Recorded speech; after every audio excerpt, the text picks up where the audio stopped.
فاتحہ۔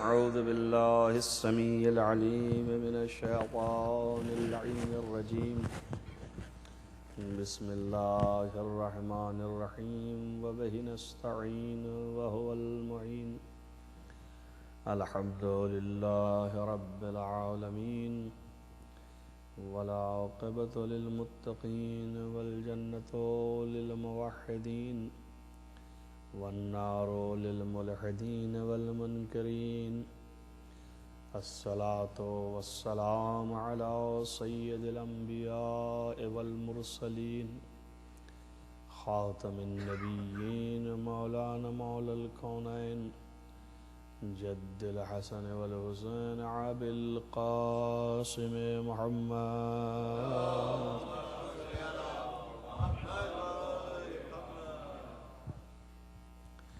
ولا سیما علی ابن عمہ ووزیرہ ووصیہ وخلیفتہ، مطلوب کل طالب غالب کل غالب، مولانا علی بن ابی طالب،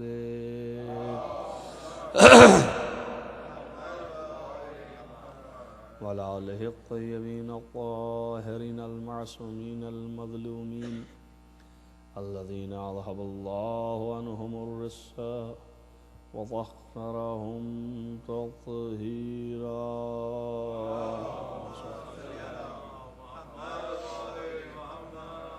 ولعنۃ اللہ علی اعدائہم اجمعین من یومنا ھذا الی قیام یوم الدین، اما بعد فقد قال اللہ سبحانہ وتعالی فی کتابہ الحکیم، بسم اللہ الرحمن الرحیم، هو الذی ارسل رسولہ بالہدی ودین الحق لیظہرہ علی الدین کلہ ولو کرہ المشرکون، صلوات محمد اللہ۔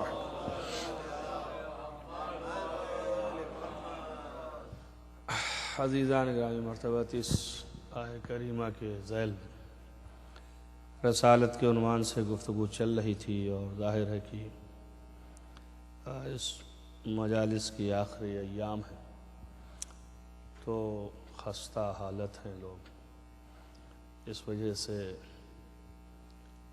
صحیح میں کروں گا کہ کچھ خستگی آپ کی دور ہو اور اس منزل تک پہنچیں کہ جو مقصد ہے، جو آئے ہیں وہ کم سے کم کچھ لے کے جائیں، خالی نہ جائیں۔ ایک صلوات پڑھیں محمد وعلیہ۔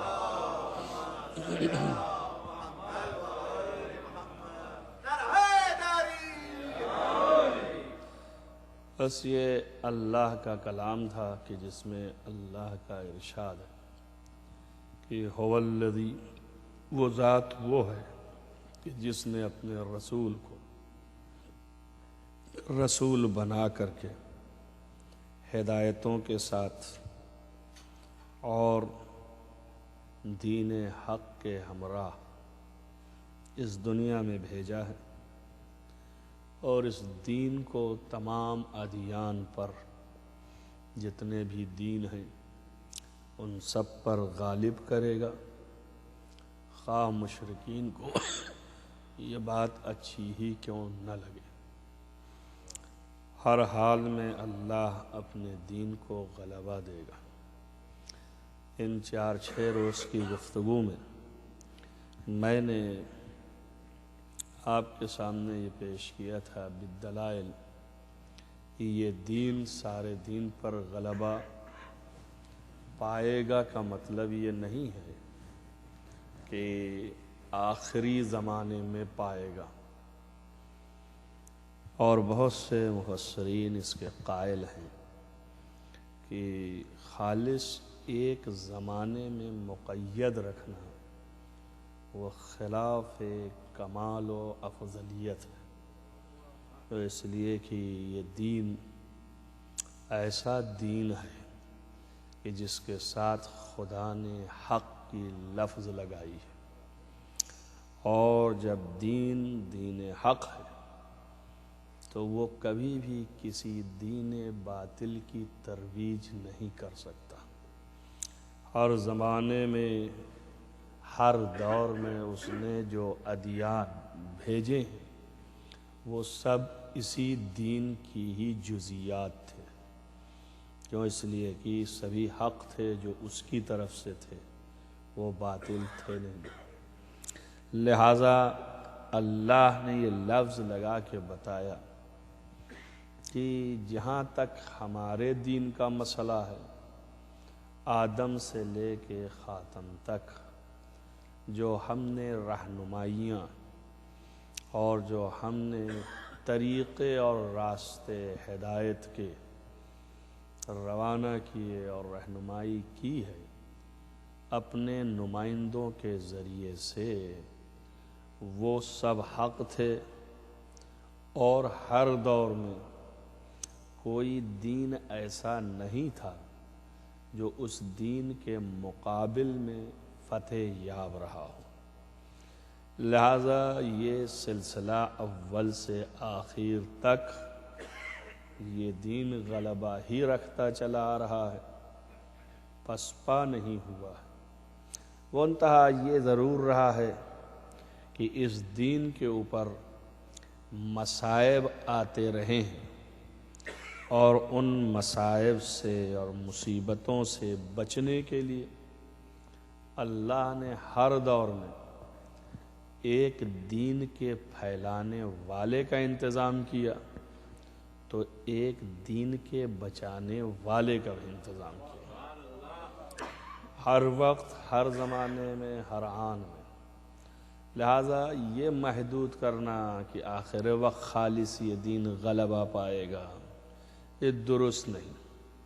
اور پھر وہ آخری فقرہ بھی بہت درست ہو جاتا ہے کہ اللہ نے کہا چاہے مشرکین کو یہ بات اچھی ہی نہ لگے، مگر یہ دین غلبہ رہے گا، پاتا رہے گا۔ اس کا مطلب یہ ہے کہ ہر دور مخالفین دین جو تھے، یا مشرک تھے، یا کافر تھے، یا منافق تھے، جو بھی تھے، وہ ہر دور میں یہ کوشش کرتے رہے کہ یہ دین آگے نہ بڑھ سکے۔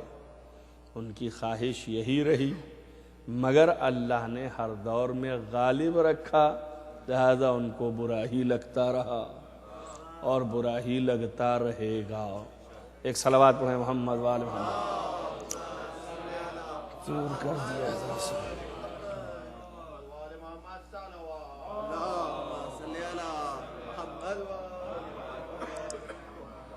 اور اس نے 3 جہتیں اس آیت میں رکھی۔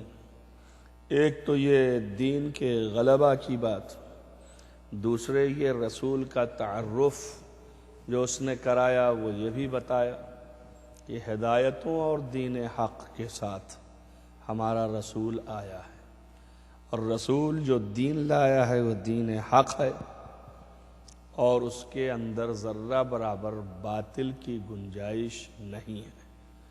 تو ظاہر ہے کہ رسول خود اگر حق نہ ہو تو وہ کسی حق کی تبلیغ نہیں کر سکتا۔ اس لیے لازم ہے کہ دین حق کو پھیلانے والا جو ہے وہ خود بھی حق ہو، باطل نہ ہو۔ آپ دیکھیے دنیا میں ممکن ہے، مشاہدہ کرتے ہیں آپ، کتنا زور لگاتے ہیں واعظین و مبلغین و سارے لوگ، چونکہ یہ حق محض نہیں ہے، بہرحال گناہ ان سے سرزد ہے، تو معصوم تو نہیں ہے، تو چاہے جتنا زور لگائیں، مگر جو چیز چاہیے کہ اس کا اثر مرتب ہو، وہ اثر مرتب نہیں ہوتا۔ یہ اس بات کی دلیل ہے کہ دین حق کی تبلیغ میں اگر حق خود رہے تبھی وہ دین اثر کرتا ہے۔ اگر آپ وقتی بھی دیکھیں پیغمبر نے اپنے زمانے تبلیغ میں بھی احکام دینیہ کی جب تبلیغ کرتے تھے تو چھوٹی موٹی باتیں کہ جو چیز نہ حرام ہو اور نہ ہی واجب ہو، مباح کی صورت رکھتا ہو، اس میں بھی نبی تا وقت کہ باعمل نہ رہیں اس دنیا میں ممکن نہیں ہے کہ اس کی تبلیغ کرے۔ چھوٹے چھوٹے واقعات بھی اس طرح کے ملتے ہیں۔ اس کا یہ مطلب نہیں ہے کہ پیغمبر خدا نخواستہ کوئی فعل ایسا انجام دیتے ہوں، وہ تو مباح ایسا فعل ہے کہ اگر آپ کریں تو کریں، نہ کریں تب بھی نہ کریں تو کوئی حرج نہیں، اور کریں تو بھی کوئی حرج نہیں۔ دم نکل رہا ہو، بغیر پانی کے آپ جی نہیں سکتے ہیں تو اس وقت پانی پینا جو ہے آپ پر واجب ہے۔ لیکن اگر دم نکل رہا ہے اور اسی پانی کی وجہ سے دم نکل رہا ہے تو یہی پانی پینا آپ کے اوپر حرام ہے۔ اور ایک منزل یہ ہے کہ مباح ہے، دل چاہے پیجیے اور دل چاہے نہ پیجیے۔ تو ایک کیفیت کبھی حرمت کی ہے، ایک کیفیت کبھی وجوب کی ہے، اور ایک کیفیت کبھی مباح کی ہے۔ اور مباح میں اختیار ہے، نبی جو ہے وہ چاہے کرے اور چاہے نہ کرے۔ اب اگر کسی مباح چیز کو نبی روکنا چاہے تو جب تک وہ عمل خود نہ کر لے اس وقت تک روک نہیں سکتا ہے۔ یہ اس کی حقانیت ہے۔ کیوں؟ اس لیے کہ رمز یہ لکھتے ہیں عرفاء کہ اس وقت تک پھر وہ حکم اثر نہ کرے گا۔ اس دلیل سے کہتے ہیں کہ دین کی تبلیغ واقعی کرنے والا جب تک کہ خود حق نہ ہوگا اس وقت تک یہ دین اثر انداز نہیں ہوگا۔ اس لیے لازم ہے کہ رسول بھی حق ہو، اس کے ہاں ذرہ برابر تصور کوئی باطل کا نہ ہو، نقص کا نہ ہو، اور جب دین کامل ہو تو دین کا لانے والا بھی کامل ہو، اس کے اندر بھی نقص کا تصور نہ ہو کہ اگر وہ ناقص ہوا تو پھر یہ دین کو صحیح طریقے سے بیان نہیں کر سکتا ہے۔ تو جو جس زمانے میں جیسا پیغام لے کے آ رہا ہے اس پیغام کے لحاظ سے ویسی شخصیت چاہیے۔ اگر پیغام پورا کامل نہیں ہے، ابھی کچھ حصے اس کے باقی ہیں، ادھورا ہے، تو اس جہت سے وہ نقص رکھتا ہے اور ناقص ہے۔ لہذا اگر اس کو اتنی جہت کے ساتھ کم جتنا وہ ہے مگر اس کے مساوی اگر مبلغ علم نہیں رکھتا ہے تو وہ دین نہیں پہنچا سکتا ہے، پر جتنا دین ہے اس کے مساوی اگر وہ علم رکھتا ہے، معلومات رکھتا ہے، اس جہت تک ہے اگر وہ، تو یہ دین کو صحیح معنوں میں وہ پہنچا سکتا ہے۔ اتنے قیود اس لیے لگائے ہیں کہ قوانین جو ڈھالے جاتے ہیں وہ ایسے حساب سے کہ کہیں پہ ٹوٹنے نہ پائے۔ لہذا رسول جب رسول بنا کے بھیجا گیا، جتنے بھی رسول تھے ان سے پہلے نبوت ہے۔ ہر نبی رسول نہیں ہے لیکن ہر رسول نبی ہے، تو ہر نبی رسول نہیں ہے، تو اس کا مطلب ایک درجہ رسالت کا بلندتر از نبوت ہے۔ تو اب ظاہر ہے کہ اس جہت سے وہ ناقص ہے کہ نہیں ہے؟ جو نبی رسول نہیں ہے وہ رسالت کے اعتبار سے ناقص ہے، ایک درجہ ہے جس درجے پر وہ فائز نہیں ہے۔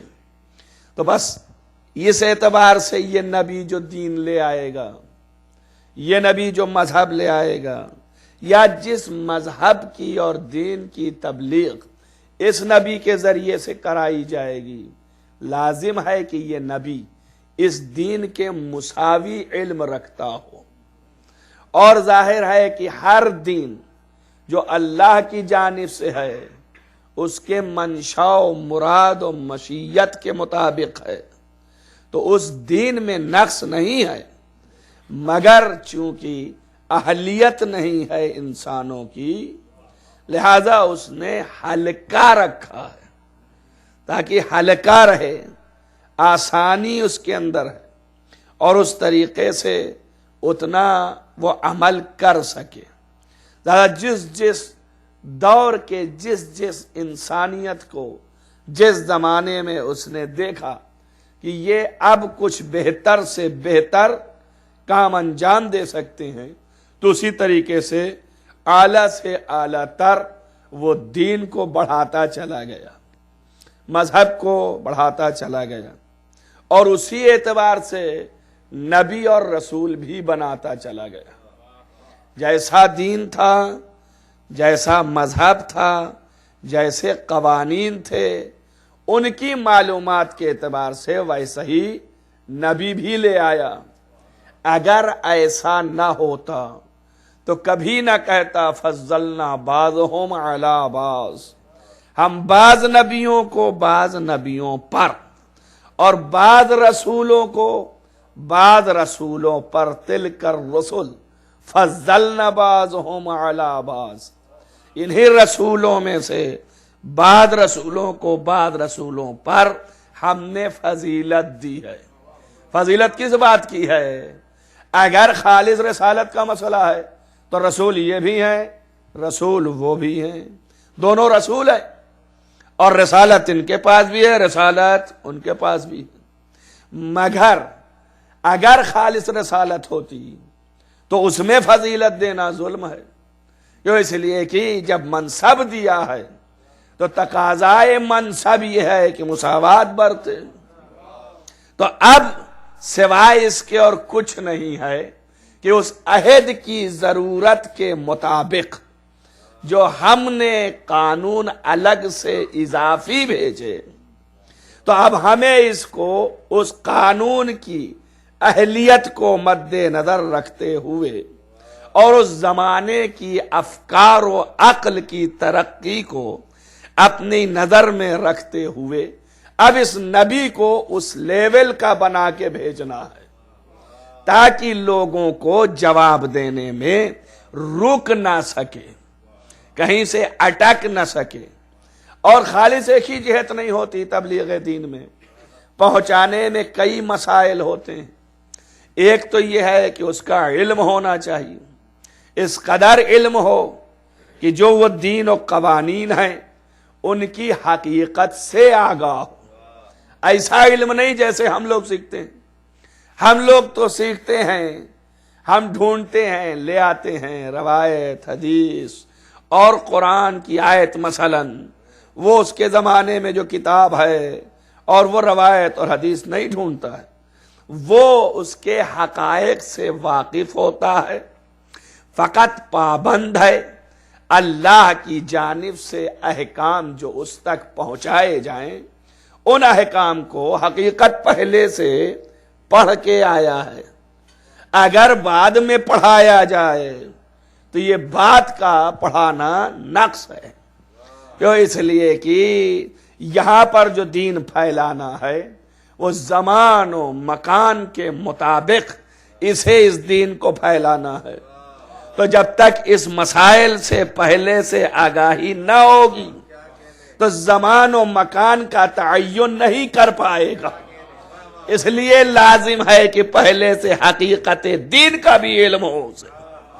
تو حقیقت دین کا علم ہو گیا، اب پہنچانے کے لیے منتظر ہے حکم کا کہ اگر ادھر سے حکم ہو کہ یہ موقع مناسب ہے اور تم صحیح جگہ پر پہنچے ہو، اب اس وقت اس کو پہنچاؤ، تو پھر وہ اس وقت پہنچاتا ہے۔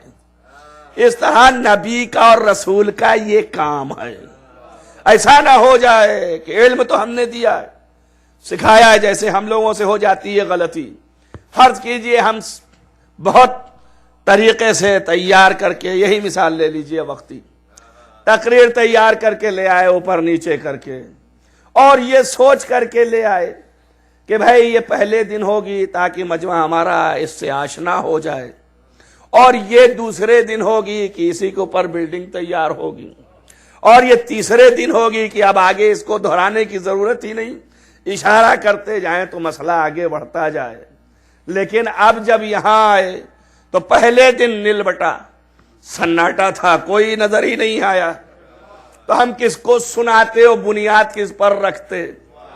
اور دوسرے دن اتنے آ گئے کہ یہ وقت ایسا تھا کہ بنیاد رکھنے کی ضرورت نہیں تھی، کیوں؟ اس لیے کہ حالات ایسے فراہم ہوئے کہ اب اس میں یہ کل پھر نظر نہیں آئیں گے، تو ہمیں وہ بات کہہ لینی ہے جو رزلٹ نکل رہا ہے۔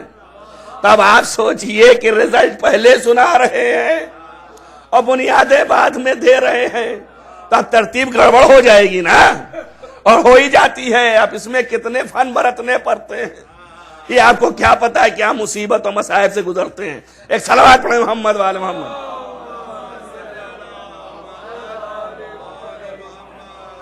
تو ایسی حالت میں مثال آپ کے بہت جلدی بیٹھ گئی ہوگی۔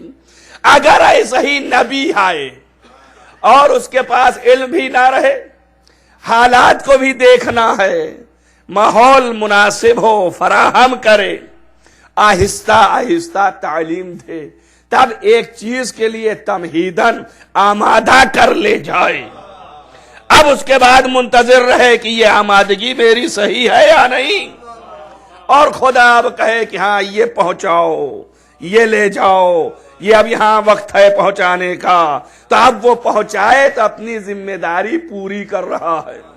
لیکن اگر یہی نبی اولے دن سے وہ چیز جو آخر میں پہنچانا ہے پہنچانے لگے، اولے دن سے بس اول دن پہنچا دیا اس کو، اور جو اول پہنچانا تھا اس کو آخری پہنچا رہا ہے، تو نظام درہم برہم ہو جائے گا۔ لہذا ضروری ہے کہ یہ اقتضائے حال سے واقفیت رکھے، اس کے معلومات پر، حقیقت پر باقاعدہ دسترس رکھے کہ کون سا احکام کس وقت ضرورت ہے اس کی اور کس وقت پہنچانا ہے۔ لہذا اسی اعتبار سے ہر نبی کی خلقت کی گئی ہے۔ اب یہ خلقت کی بنیاد سے جب یہاں آیا اور وہی حالات دیکھے اور دیکھ کر کے اس نے تبلیغ کرنا شروع کیا، یہ خدا کی طرف سے ہے اور یہ میں لے کے آیا ہوں، تو اپنے زمانے کے جو لوگ تھے ان کے اعتبار سے وہ بہتر تھا اور مساوی تھا۔ اب جیسے جیسے عقلیں بڑھتی گئیں ویسے ویسے نبی بھی فرق کرتے چلے گئے، زیادہ سے زیادہ، زیادہ سے زیادہ۔ اسی وجہ سے ایک زمانہ محدود تک کے نبی کو اتنا ہی دیا گیا جتنا اس کے زمانے کے لوگ اس سے سیکھ سکتے ہیں اور اس سے تھوڑا اعلیٰ۔ لیکن اگر ایک نبی ایسا بھی ہو جو کئی زمانوں میں زندہ رہے، تب ضرورت ہے کہ اس نبی کو ایسی عقل اور ایسا علم دیا جائے کہ وہ ہر زمانے میں فٹ ہو سکے، ہے نا؟ اگر ایسا نہ ہوگا تو پھر نقص لازم آ جائے گا۔ اسی لیے موسیٰ کو موسیٰ کے زمانے تک کا علم تھا اور خضر کو زندہ رکھنا ہے تاخیر، اس لیے خضر کا علم ان سے بلندتر ہے، تبھی کا علمناہ من لدنا، ہم نے اس کو اپنی طرف سے اور بھی چیزیں پڑھا دی ہیں، جتنا تم کو پڑھایا اتنا ہی نہیں ہے، اور اگر تمہیں تجربہ کرنا ہے تو کچھ سیکھ لو جا کر کے اس سے۔ ایک صلوات پڑھیں محمد وآل محمد۔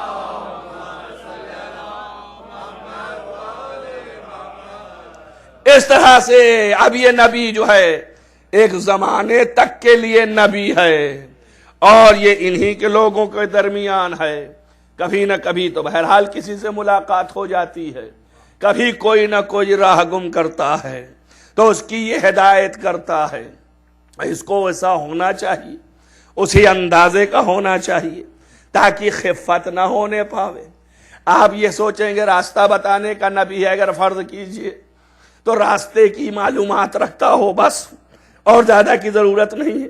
لیکن مسئلہ یہ ہے کہ بندہ اگر ملاقات کر گیا اس سے اور وہ بندہ عقل میں تیز و حاذق تھا اور اس راستہ بتانے والے نبی سے اس نے کچھ ایسے سوالات کر دیے کہ جو عقل سے بہت ہی بلند سوالات تھے اس راستے والی عقل سے، اور یہ نہ بتا سکا، تو اس میں نقص کس کا آئے گا؟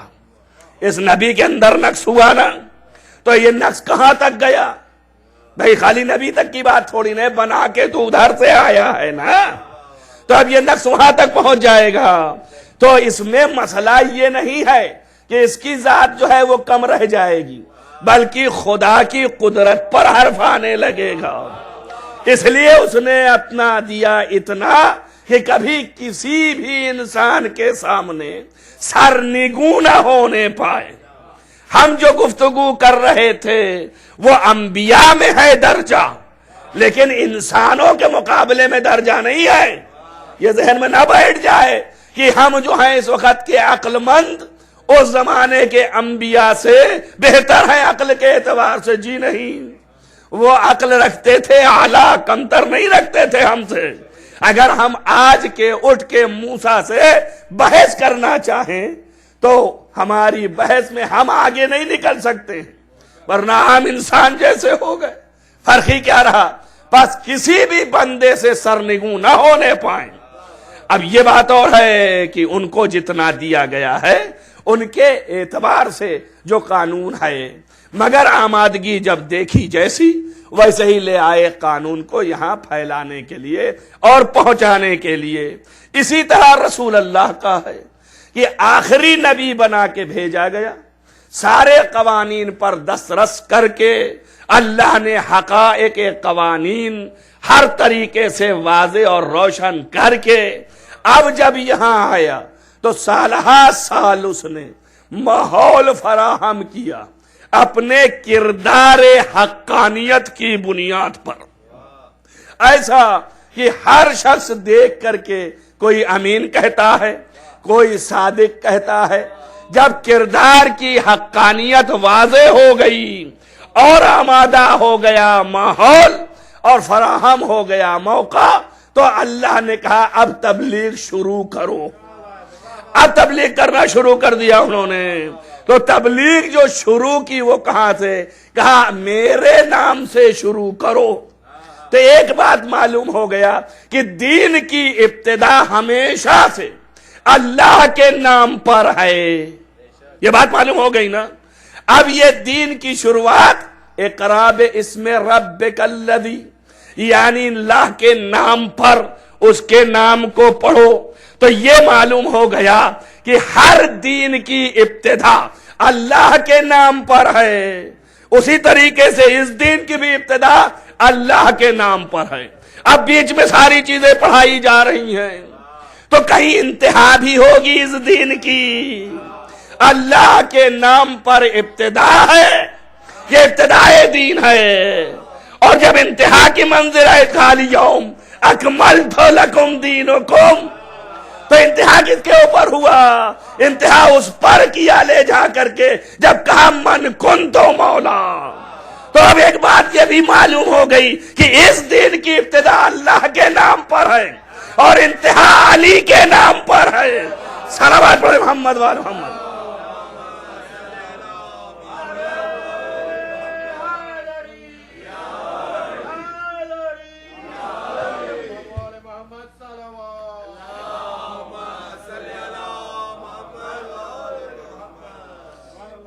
دین کی ابتدا اللہ کے نام پر اور انتہا علی کے نام پر، تو کم سے کم دو کلمے تیار ہو گئے، ایک ابتدا کا اور ایک انتہا کا۔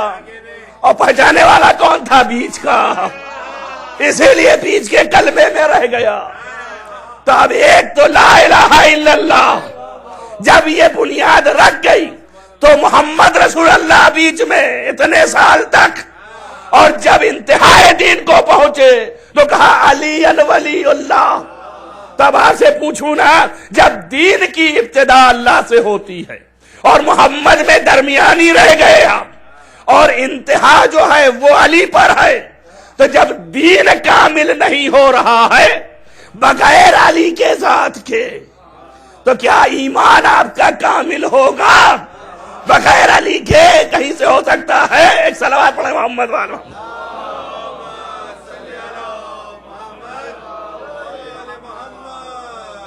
جب دین ہی کامل نہیں ہو رہا ہے، ایک صلوات اور پڑھیں محمد والے محمد۔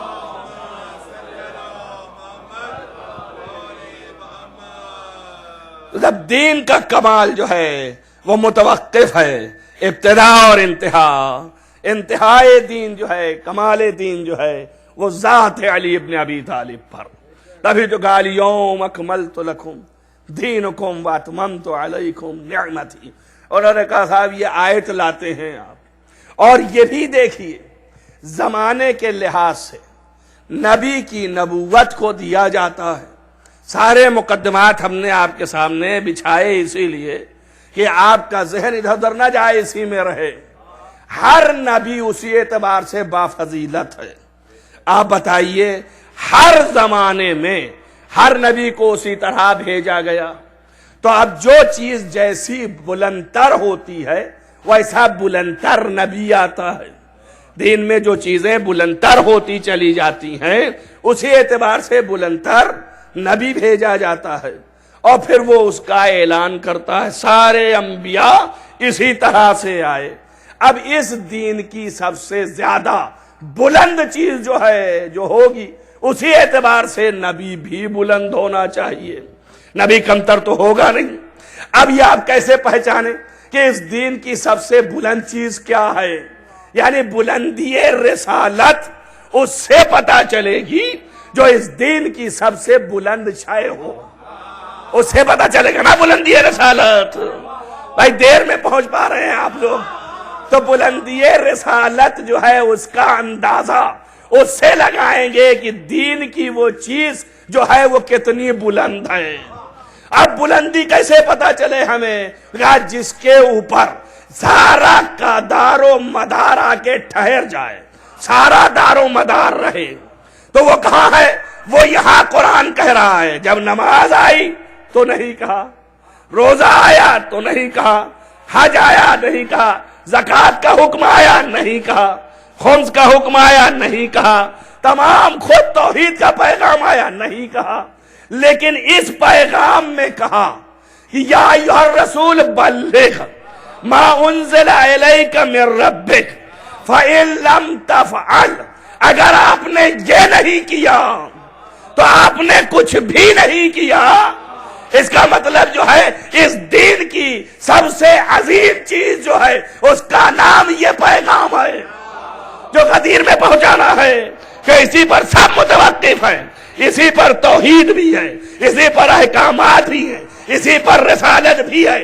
تو جتنا بلند یہ احکام میں سے ہوگا اتنا ہی بلند اس رسول کی رسالت ہوگی، اسے کم نہیں ہو سکتی ہے۔ اب سمجھے نا نکتہ کیا تھا؟ اسی لیے نبی نے پہلے کہا کہ الست اولا بکم، کیا ہم تم میں اولا نہیں ہیں؟ اور جب لوگوں نے کہا اولا ہیں تو پھر نبی نے کہا من کنتو مولا۔ بھئی عظمت دیکھ رہے تھے نا پیغام کی، اگر عظمت نہ ہوتی تو اللہ کیسے یہ کہتا کہ اگر یہ نہیں کیا تو کچھ بھی نہیں کیا؟ تو اس کا مطلب عظمت ہے۔ تو اب ایک نبی کو یہ بھی ثابت کرنا ہے کہ نبی احکام کے عظمت کی بلندی کے مطابق بلند ہوتا ہے۔ بات سمجھ رہے ہیں میں کیا کہہ رہا ہوں؟ تو اب نبی کو گویا اپنی ہی فضیلت بیان کرنی ہے، اسی لیے فرمایا من کنتو مولا، میں جس کا مولا ہوں اس کے یہ مولا ہے۔ یعنی بتانا چاہ رہے ہیں کہ میرے بعد علی کو اونچا نہ سمجھ لینا، جیسے میں ہوں ویسے ہی علی ہے۔ صلوات پڑھے محمد وآل محمد۔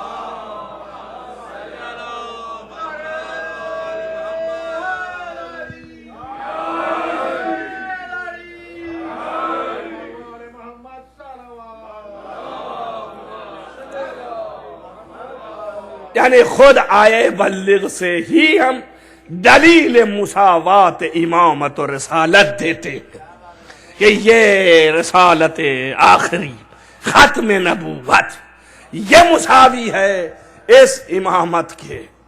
جو امام یہ ہے آپ یاد رکھیے، جتنا رسول ہے اپنی جگہ پر، لیکن جتنا علی امام ہے اتنا یہ رسول بھی امام ہے۔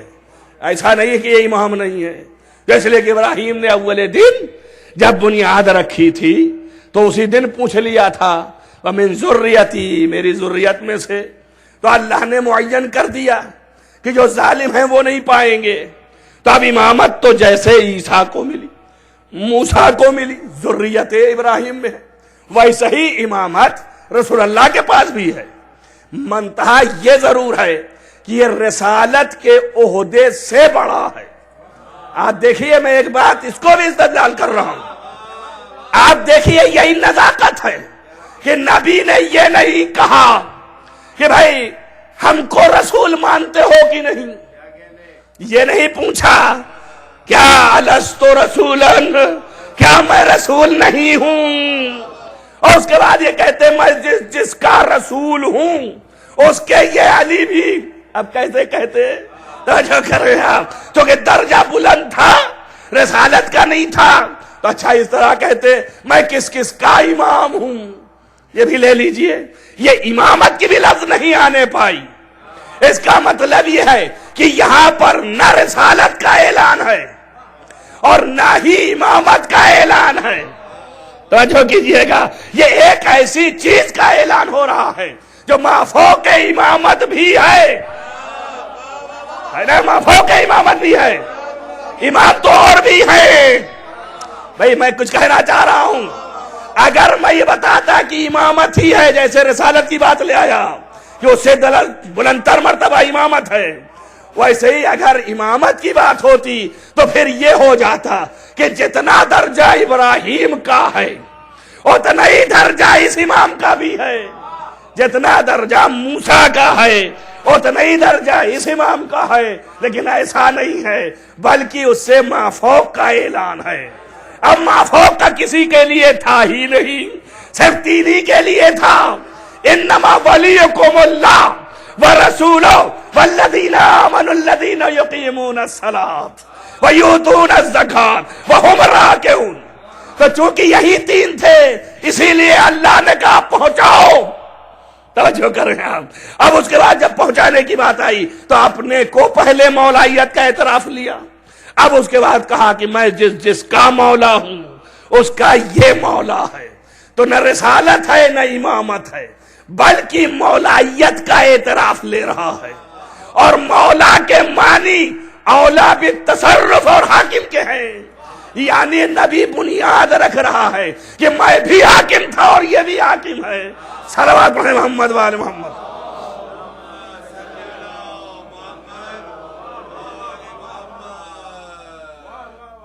اب اس میں البتہ ہے کہ یہ لوگ عجیب و غریب ہیں، اس انداز سے میں آپ کے سامنے آیا ہوں کہ آپ کو یہ ثابت ہو جائے کہ یہاں پر افضلیت کا معیار کتنا بلند ہے۔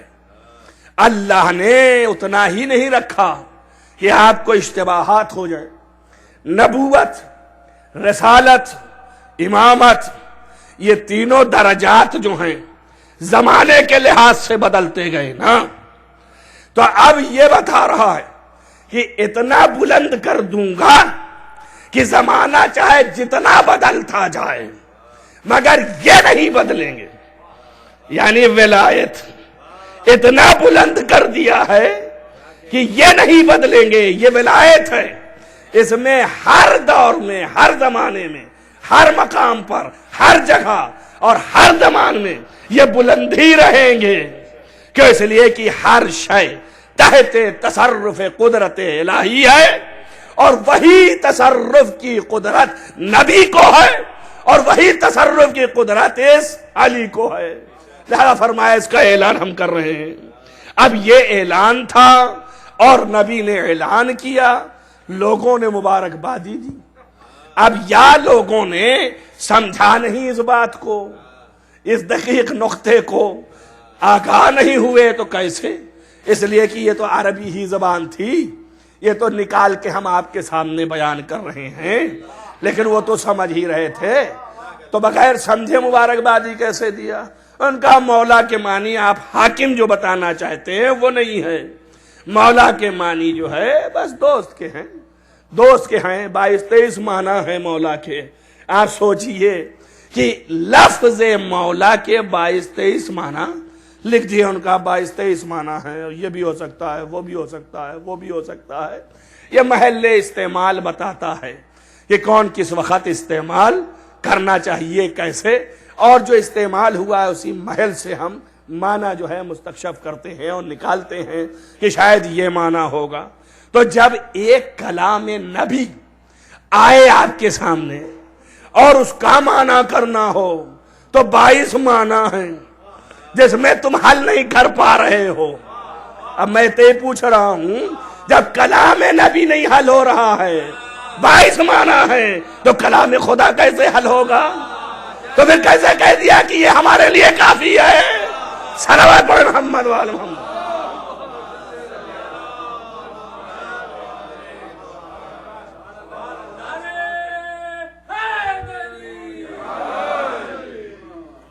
ایک صلوات اور پڑھیں محمد وآل محمد۔ اب 22 معنی ہیں۔ اب ایک چیز یہ بھی دیکھ لیجئے کہ معنی کرنے میں کیسے ٹھوکریں کھاتے ہیں۔ رسول اللہ کا کلام ہے، یہ تو آپ سوچ رہے ہیں کہ کس کا کلام ہے، اور وہ اللہ کا کلام ہے، لیکن کہہ رہے ہیں 22 معنی ہیں۔ اب ہی کتنے معنی ہو سکتے ہیں؟ ان کا بہت سے معنی۔ اس میں تو ایک معنی جو ہے وہ دوست کا ہے، اور چونکہ لوگ جو ہیں وہ بہت ناراض و ناراحت ہوا کرتے تھے، تو اس لیے پیغمبر نے موقع اچھا دیکھا تو کہا بھائی دیکھو، جو مجھ کو دوست رکھتا ہے وہ سب علی کو دوست رکھیں۔ یہ اتنا بڑا مسئلہ کیا تھا بھائی؟ اتنے پر تو اللہ نے معیار قرار دیا تھا کہ علی کی محبت اگر رکھتا ہے تو وہ جنت کا مستحق ہے، اور اگر نہیں رکھتا ہے تو وہ جہنم کا مستحق ہے۔ تو اسے یہ کیا کرنا ہے کہ ہر 2 منٹ کے بعد کہنی زور دو امت کے اوپر۔ ارے امت کے اوپر کیا زور دینا ہے؟ بے خود سمجھا دیا، بتا دیا، اب جنت بھی ہے جہنم بھی ہے۔ جس کا دل چاہے محبت کرے، دوستی کرے اور آئے، جس کا دل چاہے نہ کرے اور وہاں جائے جو دوسری جگہ ہے۔ تو انہیں کون سی بار بار کہنے کی ضرورت تھی؟ ایسی دوستی سے کیا وہ تھا بہت اہم چیز کہ اللہ نے کہا نہیں بھائی، اس میں ہمارا تذکرہ جو ہے وہ بھی اس قابل نہیں ہے جب تک کہ ان کی دوستی نہ ہو جائے۔ دوستی پر تذکرہ جو ہے وہ ہے، یہ دوستی پر تذکرہ ہے پورا اس کا متوقف۔ اب اس کے معنی یہ ہو گئے کہ اللہ کا ذکر اس وقت تک ذکر ہوگا ہی نہیں جب تک ان سے دوستی آپ نہ کریں۔ اگر دوستی کا معنی لے رہے ہیں تو یہی صحیح، یہی چل رہے ہیں آپ، تو اپنی نمازیں آپ بچائیں، دوستی کریں علی سے۔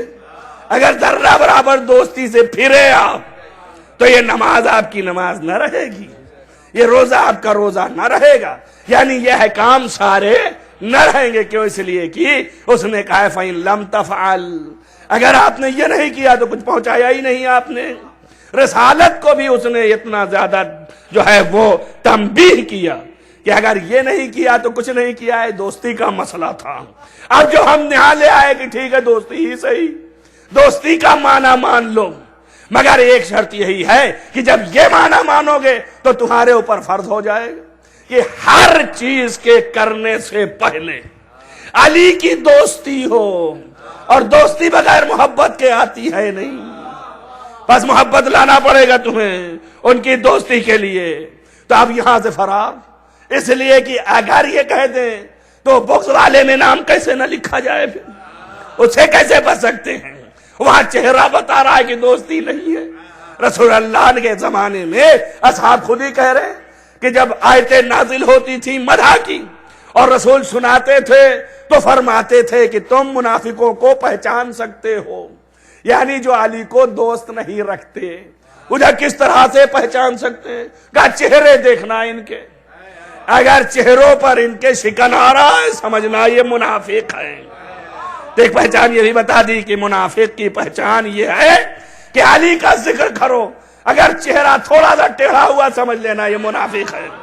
تو گھبراؤ نہیں اس کے لیے کہ کون سے فرقے میں ہے، ممکن ہے شیعہ فرقے میں بھی بیٹھا ہو، ممکن ہے سنی فرقے میں بھی بیٹھا ہو، سنیوں کو بھی سترک رہنا چاہیے، شیعوں کو بھی رہنا چاہیے۔ بھئی اصحاب رسول اسی طرح پہچانتے تھے، معیار وہ دیکھے گئے ہیں، آپس میں پہچاننے کا معیار۔ بھئی کسی اور کو تھوڑی، کافرین کو تھوڑی پہچاننے جاتے تھے، وہ آپس میں مسلمانوں کے پہچاننے کا معیار یہ تھا کہ دیکھو ذکر علی کرو، اگر چیب جبی ہو جائے تو سمجھ لو کہ یہ علی کے دشمن ہیں، یہ دوست نہیں ہے، آئیے اس پر آئیے۔ انہوں نے کہا اتنا اہم نہیں ہے، اس سے بھی ہٹ کے معنی ہو سکتا ہے۔ وہ معنی کون سا ہے ان کا عبد کے؟ وہ معنی ہے غلام کے۔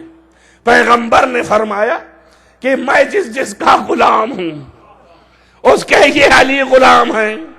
بھئی اگر غلام کا معنی لے بھائی 22 معنی ایک معنی یہ، تو آپ کیسے اس کو معنی کریں گے؟ یعنی پیغمبر کس کس کے غلام ہیں؟ میں جس کا غلام ہوں۔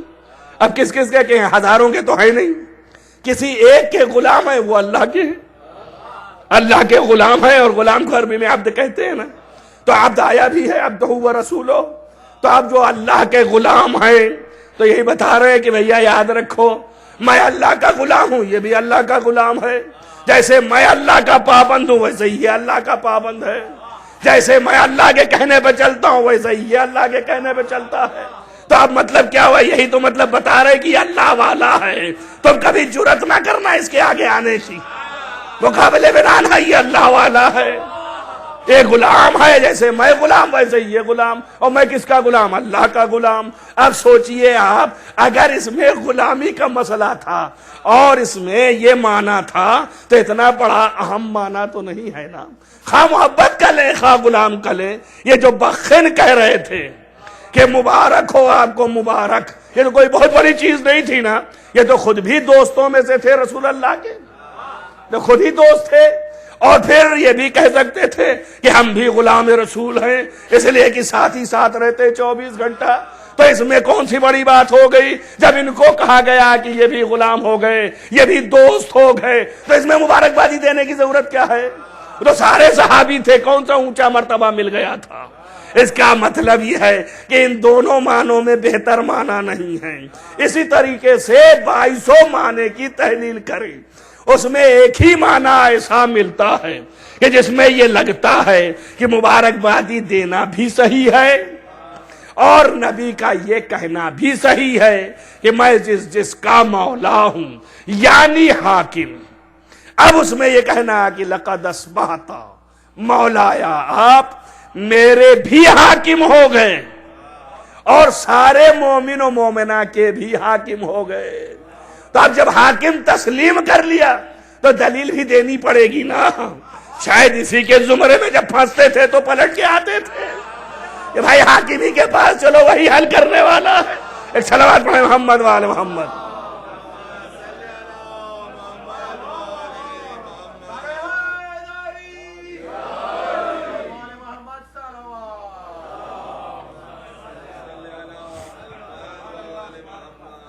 بہرحال میں تو کچھ اور بیان کر رہا تھا آپ کے سامنے، یہ ضمنی باتیں ہیں۔ میں یہ بیان کر رہا تھا کہ اصل نبوت کا مرتبہ اس پیغام کے لحاظ سے، رسالت کا مرتبہ اس حکم کے لحاظ سے ہوتا ہے اور اسی کے لحاظ سے اس کے مرتبے کو بلند دیکھا جاتا ہے۔ اور اس رسول کا مرتبہ جو رسالت کا ہے، ختم نبوت کا تاج اور ختم رسل، یعنی اس کے بعد رسول بھی نہیں آئے گا۔ یہ تو نہیں کہا نا کہ میرے بعد نبی نہیں ہوگا تو رسول آئے گا، رسول کو تو نہیں کہا نا کہ آئے گا کہ نہیں آئے گا، خاموش رہے۔ لیکن پھر بھی معنی یہی ہے کہ رسول بھی نہیں آنے والا ہے، آخری نبی بھی ہے، آخری رسول بھی ہے۔ بہت سے اسی سے استدلال کرتے ہیں کہ اس کے بعد چونکہ نبی منع کر دیا ہے نہیں آئے گا تو رسول تو آ سکتا ہے نا۔ تو اس لیے بہت سے کہہ رہے تھے کہ نبی کہہ رہے تھے کہ اگر میرے بعد کوئی صلاحیت رکھتا ہے رسول بننے کی تو ان میں صلاحیت ہے، یہ رسول بن سکتے تھے۔ یعنی اپنے جیسا سمجھ رہے ہیں، یہ اپنے جیسا سمجھنے کے حساب سے ہی حدیث گڑھی انہوں نے۔ ان کا پیغمبر نے فرمایا ہے کہ اگر کوئی بننے کی صلاحیت رکھتا ہے تو بس یہ ہے رکھتے ہیں، یہ بن سکتے تھے، اور چونکہ اب ہمارے بعد ہوئے گا نہیں اس لیے اللہ نے نہیں بنایا ان کو، یہ ایسے ہی کہ ایسے ہی رہ گئے۔ بیچارہ کچھ بھی ہو پھر بھی احترام رسالت و نبوت کر گیا۔ آپ سوچیں، اس پر غور کریں، ان کے مقابل میں اتنا تو نبوت کا اور رسالت کا احترام کر گیا کہ نہ نبی بننے کا دعویٰ کیا نہ رسول بننے کا دعویٰ کیا، خالی امید میں رہ گیا کہ اگر ہوتا تو ہم بن جاتے۔ مگر آج کے جو لوگ نبی بن جا رہے ہیں، جو رسول بن جا رہے ہیں، ان سے تو بہتر ہی رہا نا، یہ تو ان سے بھی بدتر ہو گئے کہ رسول بھی بن رہے ہیں، نبی بھی بن رہے ہیں۔ تو اصل رسالت کا مقام اس حکم کے مطابق ہے جو حکم آ رہا ہے، اور اعلیٰ ترین حکم حکم ولایت علی ابن ابی طالب۔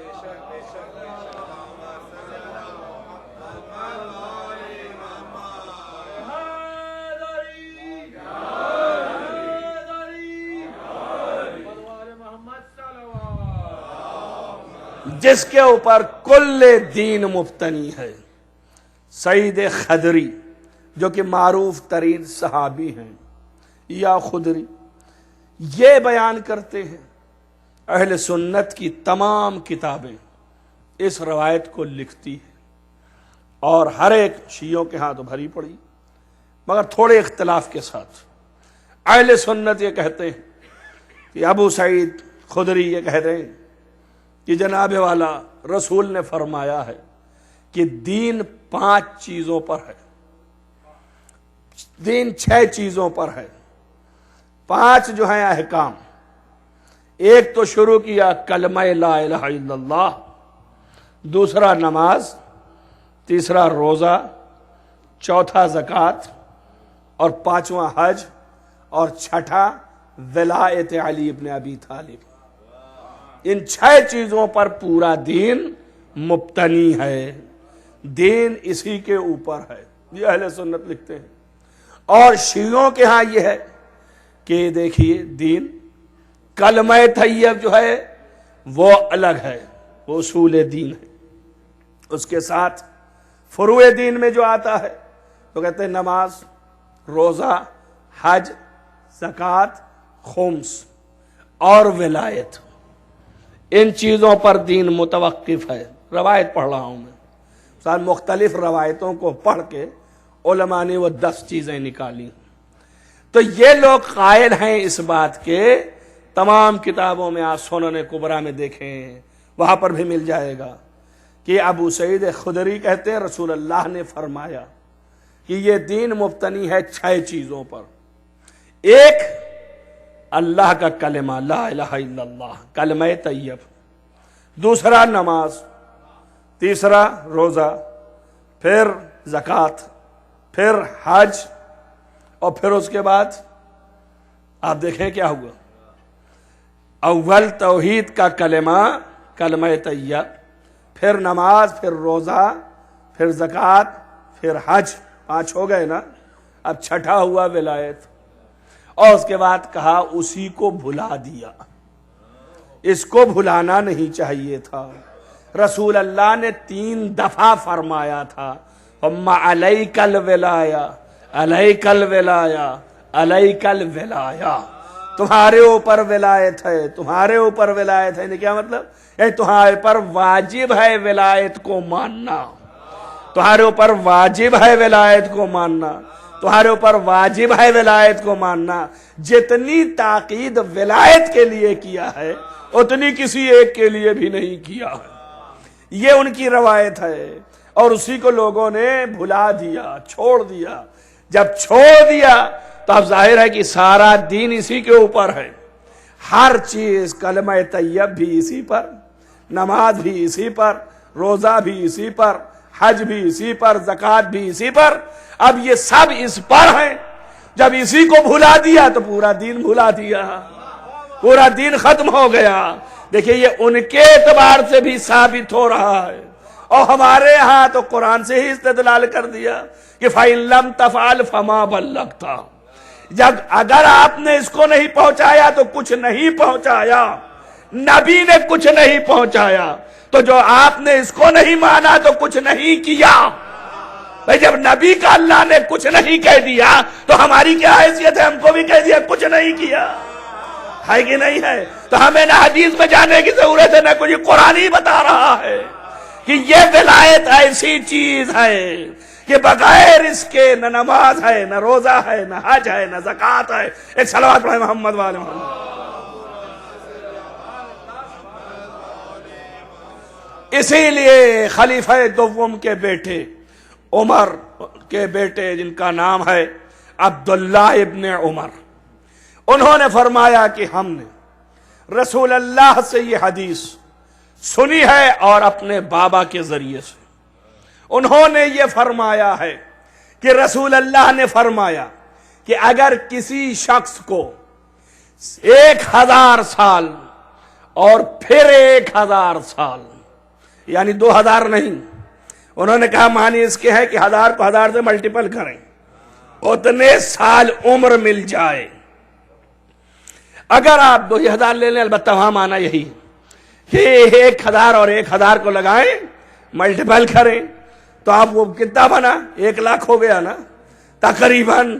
تو اتنی عمر اگر ہو جائے اور یہ عمر ہو جائے، دن بھر روزہ رکھے، رات بھر نماز پڑھے، اور اس کے بعد بین رکن یمانی اور مقام ابراہیم وہ طواف کرتا رہے، اور حالت طواف میں قتل کر دیا جائے تو لم یقبل اللہ الصلاۃ، اللہ اس کی نماز کو قبول نہیں کرے گا، روزہ کو قبول نہیں کرے گا، حج کو قبول نہیں کرے گا، زکوٰۃ کو قبول نہیں کرے گا، الا بولایت علی ابن ابی طالب، مگر یہ کہ جب تک کہ علی کی ولایت نہ رکھتا ہو۔ اس کا معنی محبت نہ کیجئے گا، لفظ آئی ہے ولایت، الا بولایت علی ابن ابی طالب، علی ابن ابی طالب کی ولایت کے بغیر اس کی کوئی چیز قابل قبول نہیں ہے۔ یہ تو عمل کی بات ہو گئی نا، 1000 اور پھر 1000 سال عمر ملے اور مکے میں رہے، دن بھر یہ کرے، رات بھر وہ کرے، اور طواف میں لگا رہے، اور بین رکن یمانی قتل ہو جائے، تب بھی اللہ اس کے کسی عمل کو قبول نہیں کرے گا، مگر یہ کہ علی کی ولایت اختیار کرے۔ تو اعمال کے لیے یہ دلیل مل گئی۔ اب ایمان کے لیے سنیے، علامہ ہلی نے طبرانی سے یہ روایت لکھی کہ آپ عبداللہ ابن عباس بیان کر رہے ہیں کہ رسول اللہ نے فرمایا ہے، اور علی ابن ابی طالب کھڑے تھے، ہم بھی سن رہے تھے اور وہ بھی سن رہے تھے کہ یا علی لا یقبل اللہ ایمان عبد، اللہ تعالی کسی بندے کے ایمان کو قبول نہیں کرے گا، لا یقبل اللہ ایمان عبد، اللہ کسی بندے کے ایمان کو قبول نہیں کرے گا الا بولایت کا وولایت من ولد کا، تیری ولایت کے ذریعے سے اور تیرے بیٹوں کی ولایت کے ذریعے سے، والبراءت من اعدائہ، اور تیری اور ان کے دشمنوں کے براءت کے ذریعے سے۔ صلوات پڑھیں محمد وآل محمد۔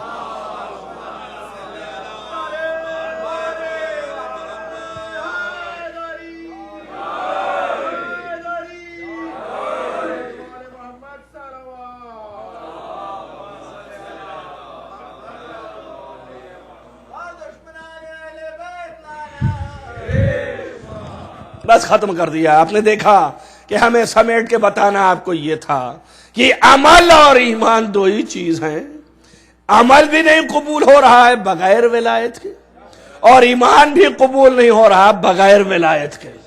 جب تک ایمان ہی نہیں قبول ہوگا تو عمل کہاں سے قبول ہوگا؟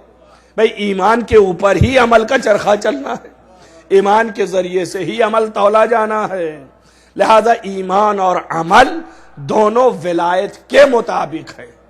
اور سب چیز، یہ میری بات سنیں آپ، اور کبھی اس پر توجہ دیا ہے تو دیا، نہیں دیا تو اسے سنیں۔ آخر بتائیے، میدان کربلا میں کیا نماز نہیں پڑھتے تھے وہ جن سے مقاتلہ تھا؟ کیا روزے نہیں رکھتے تھے؟ حج نہیں کرتے تھے؟ زکوٰۃ نہیں دیتے تھے؟ پھر کس بات پر حسین پہنچے تھے وہاں؟ جب نماز پڑھ رہے ہیں تو کس بات پہ؟ روزہ رکھ رہے ہیں تو کس بات پہ؟ حج کر رہے ہیں تو کس بات پہ ہے؟ کس چیز کے لیے ہے؟ ابو سعید خدری یہ بتا رہے کہ اس چیز کے لیے ہے، نماز روزے سے بحث نہیں ہے۔ اس ولایت کو بھلا دیا تھا، اس ولایت کو زندہ کرنے کے لیے حسین کھڑے ہوئے تھے۔ یہ 72 خون جو دیے گئے ہیں اس ولایت کو زندہ کرنے کے لیے، تاکہ دنیا کو پیغام پہنچ جائے کہ اگر یہ ولایت نہیں ہے تو کوئی نماز روزہ اور ایمان نہیں ہے۔ تو حسین نے اتنی بڑی قربانی دی ہے اور یہ قربانی دینے کے لیے پکارا، تو پھر وہ ایسے نکلے کہ جو ولایت علی میں راسخ تھے، ایسے نہیں تھے کہ ہمارے اور آپ کی طرح وقتی آئی اگر کوئی جھڑی تو ہمارا سارا ولایت پن ختم ہے، تھوڑے ہی میں ہم بالکل غائب ہو جاتے، پھر نہیں مولائیت دکھائی دیتی۔ یہ وہ ہیں ولائی کہ جو ایسے تھے تھوڑے والے، وہ سارے کے سارے کوفے میں دشمن نظر آئے، 18,000 جو بیعت کیے تھے دوسرے دن ختم ہو گئے نا، یہ وہ والے تھے۔ لیکن یہاں پر دیکھیے جو اصلی تھے، راسخ تھے ولایت علی میں، وہ انتظار میں تھے کہ کس راستے سے نکل سکے۔ آپ دیکھیے حبیب ابن مظاہر کے لیے خط آیا نا، تب گئے، وہ الگ منزلت ہے ان کی خط کی، لیکن انتظار دل میں تھا، ان کو بھی خبر تھی اس کی کہ میں بلایا جاؤں گا، اسی کا انتظار تھا۔ مگر ایسا نہیں کہ یہی ایک تھے، مسلم ابن اوسجا کتنی تاریکیوں سے گھوم کر کے کوفے کے اندر چاروں طرف سے ناکے اور راستے بند تھے، کوئی باہر نہیں جا سکتا تھا۔ کس طرح سے تاریکی شب میں اپنے آپ کو چھپا کے اور وہاں سے نکال کر کے کربلا کا رخ کر کے اور آگے پہنچے وہاں امام سے ملنے کے لیے، اور امام سے ملے بھی اور امام کے ہمراہ ہو گئے۔ تو اس کے معنی یہ ہے کہ جو اصل ولایت میں راسخ تھے وہ حسین ابن علی کو ڈھونڈ رہے تھے، قریب ہو رہے تھے۔ اس کے لیے کہ ہم آئے ہیں یہاں پر، تو اس لیے آئے ہیں کہ جو آپ کا مقصد ہے وہی ہمارا مقصد، جو آپ چاہتے ہیں وہی ہم چاہتے ہیں، آپ کے خلاف ہم کبھی نہیں چاہیں گے۔ یہ اصل ولایت ہے۔ جو یہ ولایت کے حامل تھے وہی حسین ابن علی کے ساتھ موجود تھے، اور انہوں نے اپنی قربانیاں دے کے کائنات کو ثابت کیا کہ ہم اس ولایت کے زندہ کرنے میں حسین ابن علی کے ساتھ اپنے خون کو بھی ملا دیے ہیں۔ آپ دیکھیں وہ خون میں ولایت کو زندہ کرنے میں جون جیسے غلام کا بھی خون ہے۔ تو معلوم ہوا کہ ہر دنیا کی قوم و ملت کا فرد جو ہے وہ اس ولایت کے زندہ کرنے میں آیا ہے، اور آنے کے بعد جو جو قومیں تھیں اس قوم سے عیسائی المسلک تھا وہ بھی آیا، دین قبول کیا، ولایت علی قبول کیا۔ جو جون ہے افریقی غلام وہ بھی آیا، دین قبول کیا، ولایت لے آیا، لیکن قبیلے کے اعتبار سے تو غلام ہے نا۔ یہ بھی قبیلے کے اعتبار سے عیسائی المسلک جو تھا وہ دوسرے قبیلے کا ہے نا۔ تو یہ سب آ کر کے دین کے تحفظ کے لیے کافی طور پر اپنی ولایت کا اظہار کیا کہ ہم ولایت پر جان دینے والے ہیں۔ آپ سوچیں کہ جو ولایت پر جان دینے کے لیے باہر کے آئے تو جو گھر کے اسی ولایت میں پل رہے ہوں گے ان کو جان دینے میں کیا آر ہوگا، وہ کیسے اس سے پیچھے ہٹیں گے۔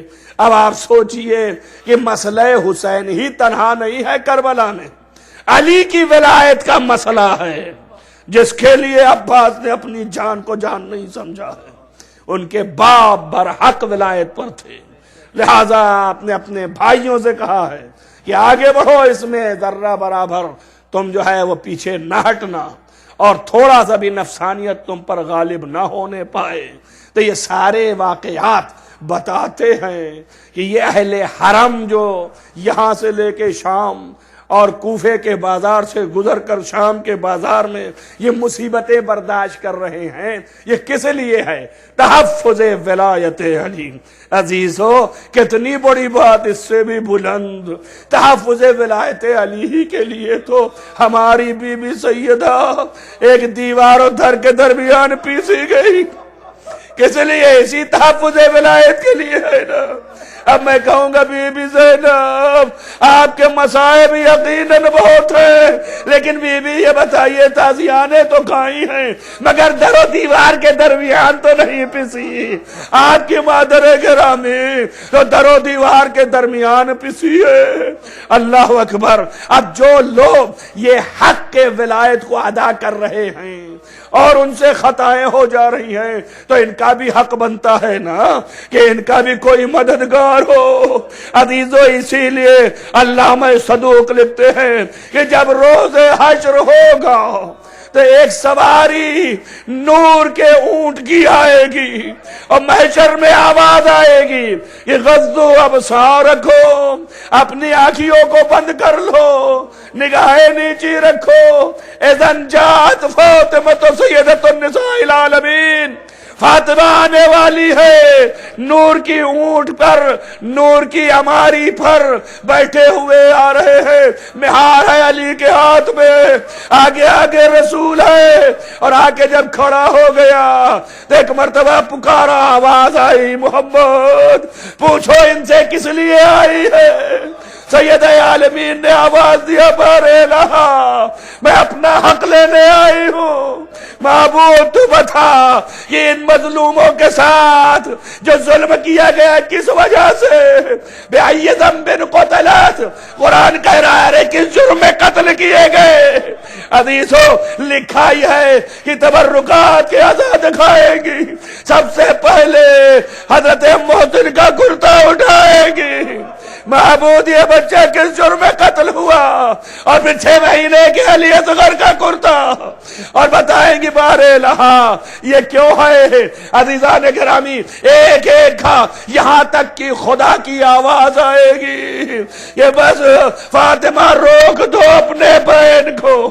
بس عزیزو یہاں پر ایک فقرہ ملتا ہے کہ بی بی سے رسول پوچھیں گے کہ یہ تو تم پوچھ رہی ہو حق کیا ہے، تو فرمایا بارے لہا میرے بچے پہ رونے والے گنہگاروں کو بخشنے کے لیے لائی ہوں۔ روایت میں فکرے ہیں کہ حضرت سکینہ آئے گی سامنے، بارے لہا اس لیے لایا ہوں۔ اور اس کے بعد کا ایک جملہ ہے کہ جب اللہ پوچھے گا اس کے علاوہ بھی کچھ ہے تو اپنے عباس کے ہاتھ کٹے ہوئے کہا کفانا ابنی العباس، عباس کے یہ 2 کٹے ہوئے ہاتھ لائی ہوں اپنے گنہگار شیعوں کی شفاعت کے لیے۔ عزیزو اتنا کہہ دوں کہ بی بی ام البنین آپ کو بڑا غم تھا کہ میرا بیٹا عباس اس کے ہاتھ کٹ گئے تھے، اپنے بیٹے کی عظمت دیکھیے کہ اس ہاتھ شیعہ کی شفاعت کے لیے یہ ہاتھ کافی ہو گئے۔ فاطمہ نے اپنا بیٹا کہہ دیا، اب اس سے بڑا شرف کیا ہوگا۔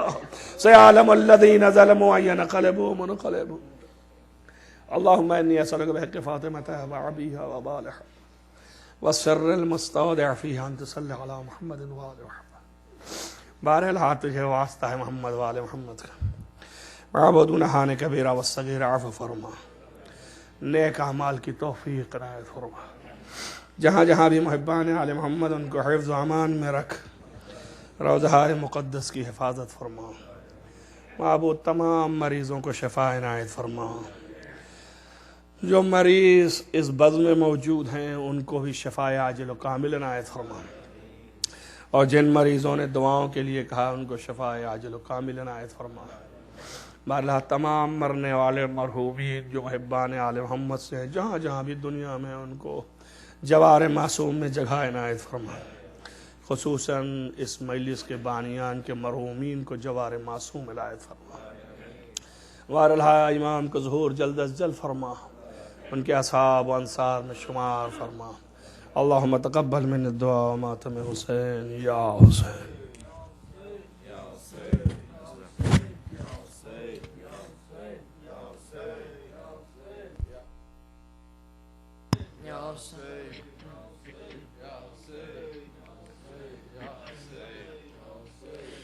بولی خاتون جنا یعنی شبیر کی ماں، میرا بچہ ہے کہاں؟ ذوالجنا ذوالجنا میرا بچہ ہے کہاں؟ میرا بچہ ہے کہاں؟ ذوالجنا ذوالجنا یعنی بچہ ہے کہاں؟ میرا بچہ ہے کہاں؟ ذوالجنا ذوالجنا میرا بچہ ہے کہاں ہے کہاں بولی خاتون جنا یعنی شبیر کی ماں میرا بچہ ہے کہاں ذوالجنا ذوالجنا میرا بچہ ہے کہاں میرا بچہ ہاں لے گیا گھر سے ایک پیاسے کو رب کے محبوب کے نواسے کو چھوڑ کر آ گیا لعینوں میں غمزدہ ماں کہ تو اثاثے کو ڈھونڈنے جاؤں سے اس اندھیرے میں کہاں میرا بچہ ہے کہاں ذوالجنا ذوالجنا میرا بچہ ہے کہاں ہاں جس نے لاشیں اٹھائے تھے دن بھر خون اصغر تھا جس کے چہرے پر زخمی اکبر کی تھی انی دل میں بھائی کی غم میں جھک گئی تھی کمر خاک اڑاتے ہیں نبی ہے علی میں بے فغاں میرا بچہ ہے کہاں ذوالجنا ذوالجنا میرا بچہ ہے کہاں